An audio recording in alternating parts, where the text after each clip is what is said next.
வணக்கம் மக்களே. பஞ்சபூத ஸ்தலங்கள்ல அக்னி தலமா விளங்குகின்ற திருவண்ணாமலையில வருகின்ற 3ஆம் தேதி கார்த்திகை தீபம், மகாதீபம், பரணி தீபம் ஏற்றப்பட இருக்கிறது. அதற்கும் அடுத்த நாள் பௌர்ணமி கிரிவலம் நடைபெற இருக்கு. சிதம்பரத்திலிருந்து திருவண்ணாமலை செல்லுகின்ற பக்தர்கள் மன்னார்குடியிலிருந்து திருப்பதி வரை செல்லும் பாமணி எக்ஸ்பிரஸ் ரயில் இயங்கிட்டு இருக்கு. அதை பயன்படுத்திக்கலாம்.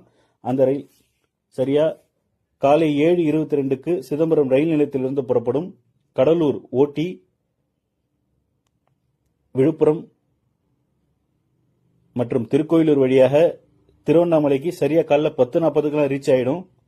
தில்லையிலிருந்து திருவண்ணாமலை செல்கின்ற பக்தர்கள் இந்த பாமணி எக்ஸ்பிரஸ் ரயிலை பயன்படுத்திக் கொள்ளுமாறு அன்புடன் கேட்டுக்கொள்கின்றேன். ரயில் 7:22க்கு புறப்படும். அதற்கு முன்பாகவே ரயில் நிலையத்திற்கு வந்து விடுமாறு கேட்டுக்கொள்கின்றேன். நன்றி. வணக்கம் மக்களே.